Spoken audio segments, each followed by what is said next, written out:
Hello. So when I started bolt action, I was unsure if I should get the Warlord Games US Infantry or the Perry Miniatures US Infantry. There was really no comparison on the internet, so I went, side by side comparison on the internet. So I went with the Warlord Games US Infantry. But later, after I built them and painted most of them, I thought, maybe I could, check out the Perry Miniatures as well. So I bought these as well. And in this video, I would like to show you the comparison between those two boxes. What do you get there? What are the difference? What is possibly better? Spoiler, they are both different. They are both very good. Decision is up to you. Anyway, so what do you get in Warlord Games? So you will get this one sprue with 6 buddies. Quite a lot of heads, different backpacks, the late ones and the early ones.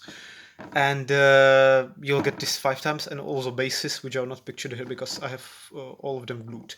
And you will also get this nice leaflet there, which tells you where is what. And in the Perry box, which is also very nice, you will get 3 of these sprue with a lot of buddies and some weapons and stuff, and you will get 2 of these small sprues, which are command sprue, with the SMG here and the sniper rifle and bazooka and stuff. So you will also get some bases. These are for prone teams in a Perry box, and these are the Perry box, let's say, standing bases. You can see they are a bit smaller than the Warlord bases, which are pretty much standard here now in bolt action. I don't know why. I guess they just could not, fit bigger bases in this box, so they decided, yeah, we'll put in smaller. I think these days having different sized base is really the smallest problem. You can make your own or print them in a 3D printer, whatever. So I'll put these aside, and here is what was the difference between them. So first of all, the Perry miniatures, they have much less, let's say, variability on the sprue. You will get some buddies and some heads here and some weapons. Pretty much it's one head for one body. You can't get different variations in their expression and stuff. You'll just what's here goes under the what's here goes under the sprue, and that's done. You won't have any extra, I think, or maybe you'll have, but I haven't counted it correctly. Then you have some weapons. Again, weapon goes to the one weapon, one body. Plus you have, I think, extra bar and maybe extra machine gun. I can't remember now, honestly. It's not like in Warlord kit when you have just extra weapons and you will have a lot of leftover. You can basically get most of your boys with the machine guns if you want to. That's not possible in Perry miniatures. So you'll just there are no extra bits pretty much. Then obviously you will get prone buddies, which is something you want to get in Warlord. You can see them here. They look really good. They are great for the medium machine gun or as as a sniper maybe. Really depends how you want to use them. Maybe radio man could be lying. And then you get some backpacks. Compared to Warlord Games, again you'll just get this type of backpacks, nothing extra. Then there's the difference between number of figures. So obviously in Perry box you'll get 42. Warlord Games just 30. So in case you will build more Perry miniatures and you don't want to, for example, you will get some leftover. You don't have to use all of them, because price wise the Perry box is much cheaper, so it's not wasteful to not use some of them. So as I said, the number of combinations in here is a bit more limited. As for the building, some of the hands don't exactly fit some of the bodies.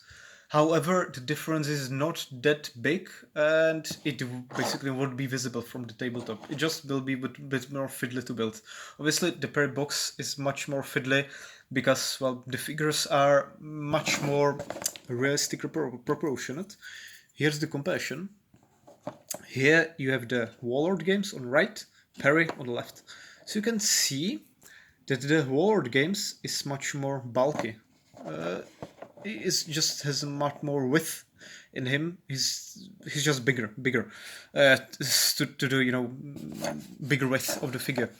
Height wise, they are pretty much the same, I would say. You can't really see it from here, so you have to trust me, but they are as tall. They are both as tall. It's also visible nice here. So the difference in height, there's just tiny. I think it's because the Warlord Games figures are mostly a bit squatted, whereas the Perrys are often standing tall and looking. So that's the difference in the size then. As I said, it's a bit more fiddly to put them together in the scale. The difference in the size and the width is not that big that you could not use them together. I think it would look a bit weird for them to be in the same squad, but they absolutely can be together on the same battlefield. It will be different, but you know, these just ate a little bit too more. These are just more skinny. So for sure you can use them together. Really. Then there are poses. So the Warlord game have a bit more dynamic poses, I would say, as in they're in the middle of doing something. Raising their gun, middle of shouting, middle of clenching their teeth. It's really dynamic here. You can see running, you know, crouched, again standing, standing the other way and stuff. And the Perrys are a bit more, you know, realistic in that regard. They are just standing or, you know, jogging somewhere. Or I like this one as well. This one's already primed. You can see that the hands don't exactly fit the body. You have some little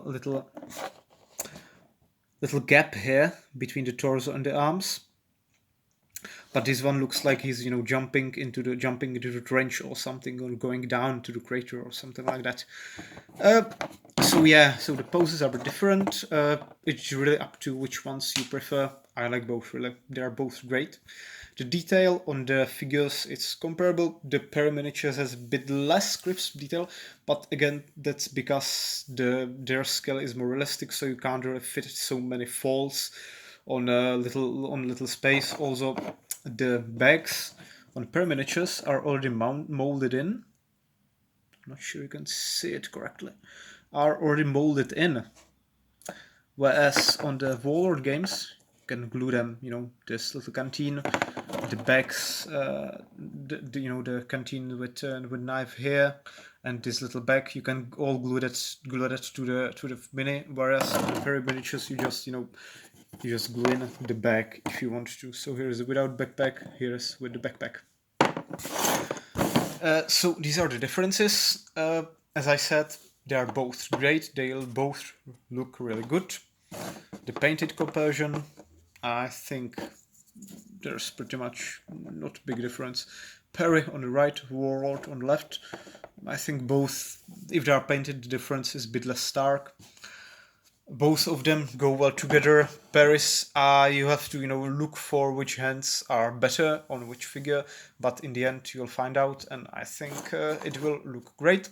Also, you'll get MMG with Paris, which is very nice. In Warlord, you get a bit more, you know, bit more possibilities, as in how to build your dudes. If you want a bit more of them with machine guns or something, that's not possible with Paris. And there's a price. 30 euros versus 23, I think it was. So again, much cheaper for a figure than these. So I hope you enjoyed the video. Well, if you have any questions, you can ask in comments or something. Goodbye.